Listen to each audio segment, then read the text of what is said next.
Many persons likewise published measurements and formulas, but the results were so discordant that Professor Langley undertook a new series of measurements, the results of which formed the basis of his celebrated work, Experiments in Aerodynamics. Yet, a critical examination of the data upon which he based his conclusions as to pressures at small angles shows results so various as to make many of his conclusions little better than guesswork. To work intelligently, one needs to know the effects of a multitude of variations that could be incorporated in the surfaces of flying machines. The pressures on squares are different from those on rectangles, circles, triangles, or ellipses. Arched surfaces differ from planes, and vary among themselves according to the depth of curvature. True arcs differ from parabolas, and the latter differ among themselves. Thick surfaces differ from thin, and surfaces thicker in one place than another vary in pressure when the positions of maximum thickness are different. Some surfaces are most efficient at one angle, others at other angles.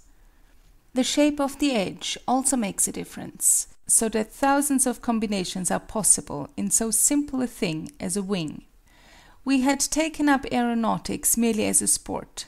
We reluctantly entered upon the scientific side of it. But we soon found the work so fascinating that we were drawn into it deeper and deeper. 2 testing machines were built, which we believed would avoid the errors to which the measurements of others had been subject. After making preliminary measurements on a great number of different shaped surfaces to secure a general understanding of the subject, we began systematic measurements of standard surfaces, so varied in design as to bring out the underlying causes of differences noted in their pressures. Measurements were tabulated on nearly 50 of these at all angles from 0 to 45 degrees, at intervals of 2½ degrees. Measurements were also secured showing the effects on each other when surfaces are superposed or when they follow one another. Some strange results were obtained. One surface, with a heavy roll at the front edge, showed the same lift for all angles from 7½ to 45 degrees. A square plane, contrary to the measurements of all our predecessors, gave a greater pressure at 30 degrees than at 45 degrees. This seemed so anomalous that we were almost ready to doubt our own measurements, when a simple test was suggested. A weather vane, with 2 planes attached to the pointer at an angle of 80 degrees with each other, was made. According to our tables, such a vane would be in unstable equilibrium when pointing directly into the wind, for if by chance the wind should happen to strike one plane at 39 degrees and the other at 41 degrees, the plane with the smaller angle would have the greater pressure, and the pointer would be turned still farther out of the course of the wind, until the 2 vanes again secured equal pressures, which would be at approximately 30 and 50 degrees. But the vane performed in this very manner. Further corroboration of the tables was obtained in experiments with the new glider at Kill Devil Hill the next season. In September and October 1902, nearly 1,000 gliding flights were made, several of which covered distances of over 600 feet. Some, made against the wind of 36 miles an hour, gave proof of the effectiveness of the devices for control. With this machine, in the autumn of 1903, we made a number of flights in which we remained in the air for over a minute, often soaring for a considerable time in one spot, without any descent at all. Little wonder that our unscientific assistant should think the only thing needed to keep it indefinitely in the air would be a coat of feathers to make it light. With accurate data for making calculations, and a system of balance effective in winds as well as in calms, we were now in a position, we thought, to build a successful power flyer. The first designs provided for a total weight of 600 pounds, including the operator and an 8 horsepower motor. But, upon completion, the motor gave more power than had been estimated, and this allowed 150 pounds to be added for strengthening the wings and other parts.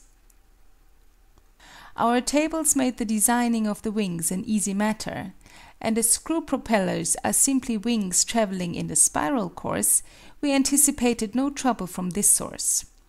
We had thought of getting the theory of the screw propeller from the marine engineers, and then, by applying our tables of air pressures to their formulas, of designing air propellers suitable for our purpose. But so far as we could learn, the marine engineers possessed only empirical formulas, and the exact action of the screw propeller, after a century of use, was still very obscure. As we were not in a position to undertake a long series of practical experiments to discover a propeller suitable for our machine, it seemed necessary to obtain such a thorough understanding of the theory of its reactions as would enable us to design them from calculations alone. What at first seemed a problem became more complex the longer we studied it. With the machine moving forward, the air flying backward, the propellers turning sidewise, and nothing standing still, it seemed impossible to find a starting point from which to trace the various simultaneous reactions. Contemplation of it was confusing. After long arguments, we often found ourselves in the ludicrous position of each having been converted to the other's side, with no more agreement than when the discussion began.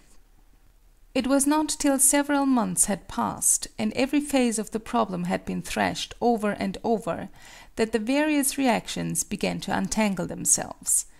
When once a clear understanding had been obtained, there was no difficulty in designing suitable propellers, with proper diameter, pitch, and area of blade, to meet the requirements of the flyer. High efficiency in a screw propeller is not dependent upon any particular or peculiar shape, and there is no such thing as a best screw. A propeller giving a high dynamic efficiency when used upon one machine may be almost worthless when used upon another. The propeller should in every case be designed to meet the particular conditions of the machine to which it is to be applied. Our first propellers, built entirely from calculation, gave in useful work 66% of the power expended. This was about 1/3 more than had been secured by Maxim or Langley.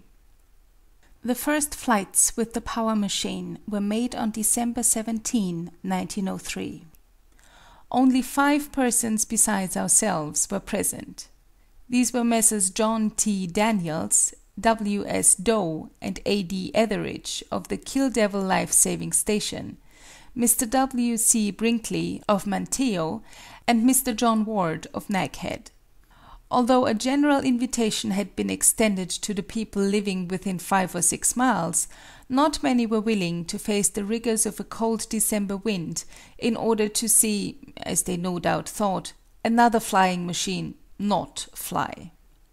The first flight lasted only 12 seconds, a flight very modest compared with that of birds, but it was, nevertheless, the first in the history of the world in which a machine carrying a man had raised itself by its own power into the air in free flight, had sailed forward on a level course without reduction of speed, and had finally landed without being wrecked.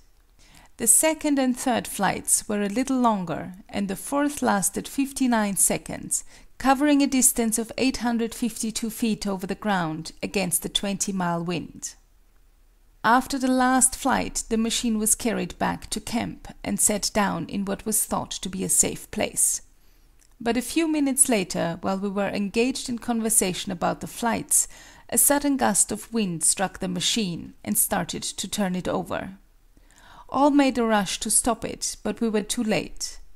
Mr. Daniels, a giant in stature and strength, was lifted off his feet, and falling inside between the surfaces, was shaken about like a rattle in a box as the machine rolled over and over.